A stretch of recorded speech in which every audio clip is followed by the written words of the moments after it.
एक दंपति, ब्राह्मण दंपति श्री बद्रिक आश्रम में बड़ी कठोर तपस्या उन्होंने की। उद्देश्य क्या था? प्रभु का दर्शन हो जाए। प्रभु प्रसन्न हुए, दर्शन हुआ और कहा कि कुछ मांगिए।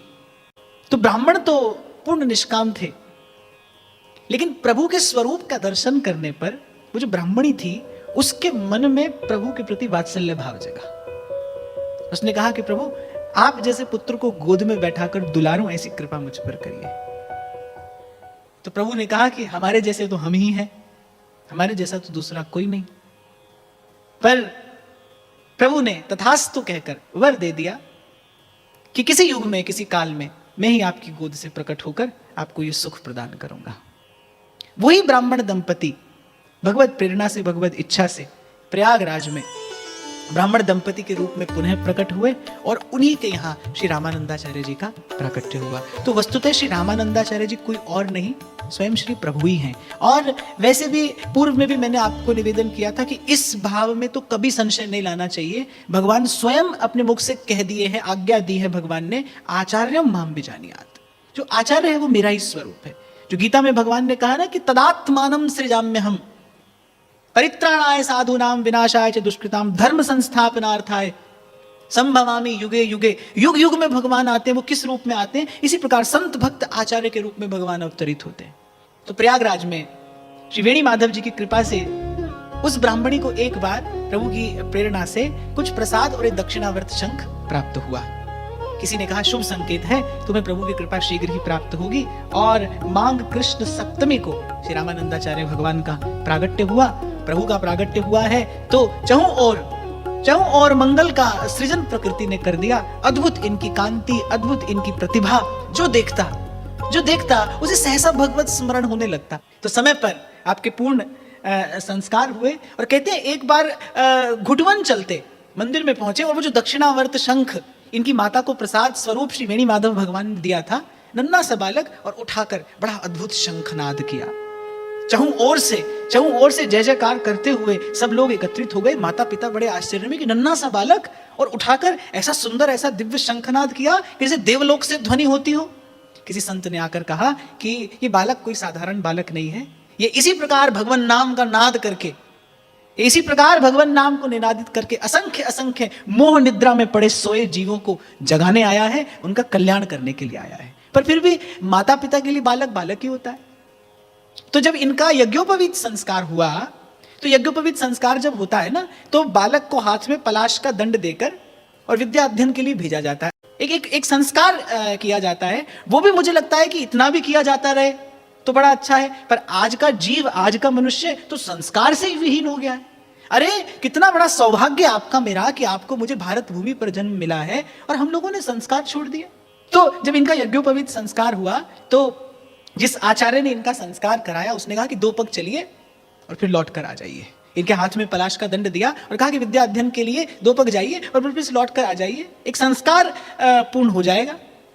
आपको भी भेजा था, ऐसे भेजा जाता है बालक को कि जाओ 2 पग चलो और फिर लौट कर आ जाना।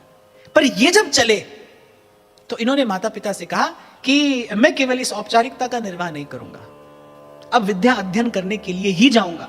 नन्हा सा बालक और चल दिए काशी की ओर। माता पिता बड़े उदास हुए। माता पिता ने बहुत समझाने का प्रयास किया पर इन्होंने माता पिता की एक नहीं सुनी। काशी जाकर विद्या अध्ययन किया और जब विद्या अध्ययन करके लौट कर आए तो जैसा मैंने कहा कि भाई गोद में भगवान खेलते पर माता पिता के लिए तो बालक है, माता पिता के लिए तो बालक है। यशोदा मैया रोज नजर उतारती है कन्हैया की, कभी गैया की पूंछ से नजर उतारती है, कभी गौमूत्र से कन्हैया को नहलाती है, किसी किसी विधि से वो रोज कन्हैया की नजर उतारती है।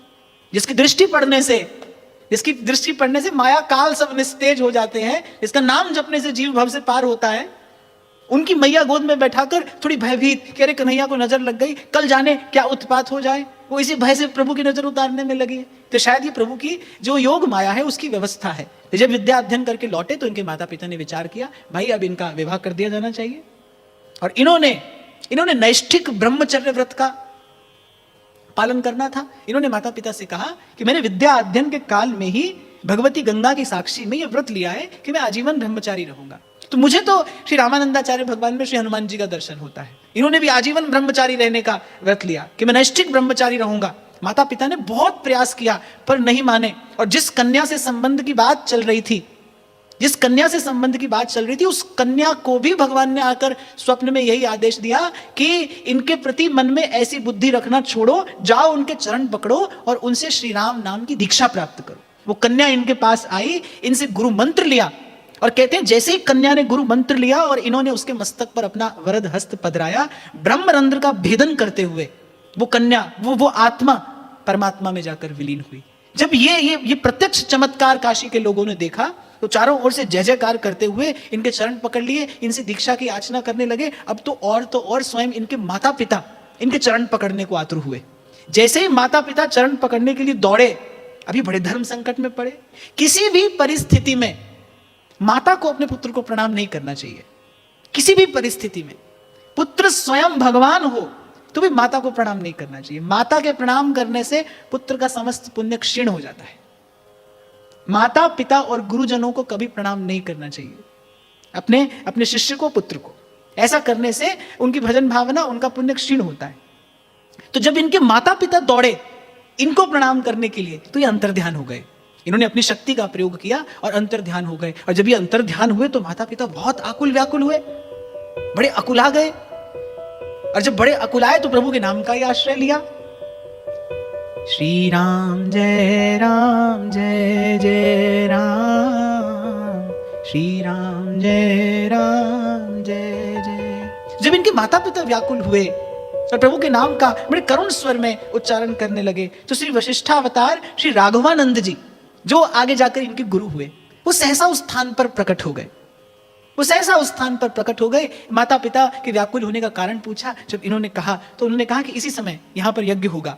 6 करोड़ श्री राम नाम की आहुति दी गई। उस स्थान पर बड़ा भारी यज्ञ हुआ और श्री रामानंदाचार्य भगवान को पुनः प्रकट होना पड़ा।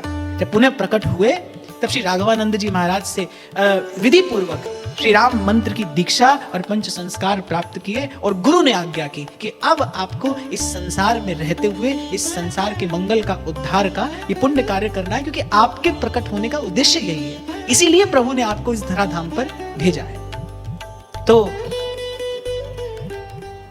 पंचगंगा घाट पर आप भजन करने लगे। काशी के निकट एक छोटा सा स्थान, वहां के राजा के पुत्र को, राजकुमार को कोढ़ हो गया। श्री रामानंदाचार्य जी की बड़ी महिमा सुनी थी तो राजा पुत्र के स्वस्थ होने की कामना लेकर आचार्य चरणों में उपस्थित हुआ। आप भजन भाव में निमग्न बैठे थे। आपने कहा अपने पुत्र को ले जाकर श्री गंगा जी में डाल दो, 7 दिन के पश्चात ले जाना। राजकुमार संग आया था। अब भाई राजा तो ऐसा कर पाने में असमर्थ रहा, अपने पुत्र को उठाकर गंगा में डाल दे, राजा इतना साहस नहीं कर सका। यद्यपि यदि संत की महिमा का बोध होता तो करने में नेक भी संकोच नहीं करता, लेकिन वस्तुतः राजा महिमा जानता नहीं था। आ तो गया, स्वार्थ के वशीभूत होकर श्री स्वामी जी के चरणों में उपस्थित तो हो गया, पर श्री स्वामी जी के कहने पर ऐसा कर नहीं पाया। उन्होंने अपनी मौज में आकर कहा कि पुत्र को गंगा जी में डाल दो, 7 दिन के पश्चात आकर हमसे ले जाना। राजा ने कहा अपने पुत्र को अपने हाथ से कैसे गंगा जी में डाल दूं? अरे इसी के स्वस्थ होने की इच्छा लेकर आया हूं और आप गंगा जी में ही डाल देने की बात करते हैं। तो राजा तो ऐसा नहीं कर पाया, लेकिन वो राजकुमार संस्कारी था। वो स्वयं गया और दौड़कर गंगा जी में कूद पड़ा। अब राजा तो बड़ा आकुल व्याकुल लगा विलाप करने। 7 दिन बीते और कंचन सी काया लेता और राजकुमार महल में पहुंच गया।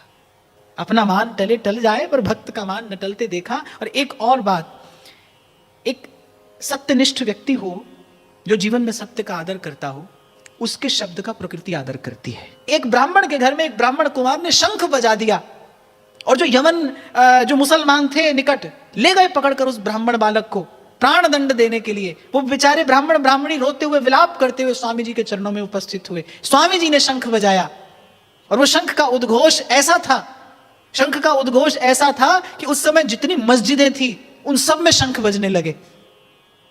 वो जो मुल्ला काजी थे वो हैरान परेशान की हुआ क्या, और तो और जब नमाज पढ़ने बैठते तो जिह्वा स्तंभित हो जाती, जिह्वा नहीं हिलती थी जब नमाज पढ़ने बैठते। तो उनके कुछ फकीरों ने देखा जाना कि भाई ये उस हिंदू फकीर की करामात है, उसी के पास जाना होगा।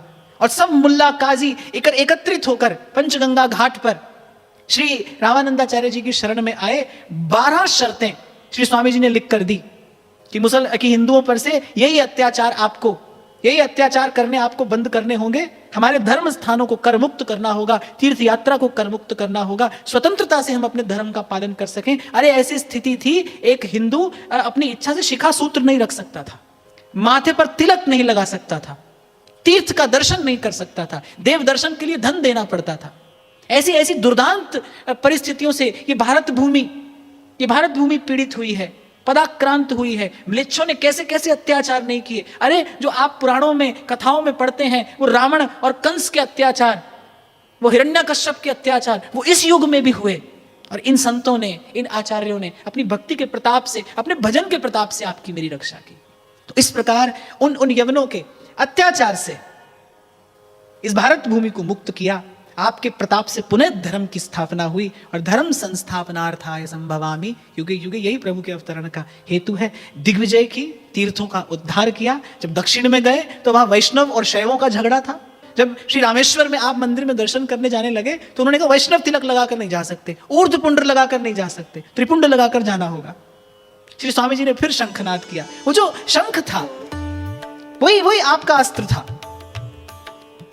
उसी के उद्घोष से आपने सोए जीव को जगाया, उसी के उद्घोष से आपने माया के प्रभाव को निस्तेज किया, उसी के उद्घोष से उस विजय मंत्र का डिमडिम घोष किया और इस भारत भूमि को फिर से उसी धर्म की शीतल छाया प्रदान की।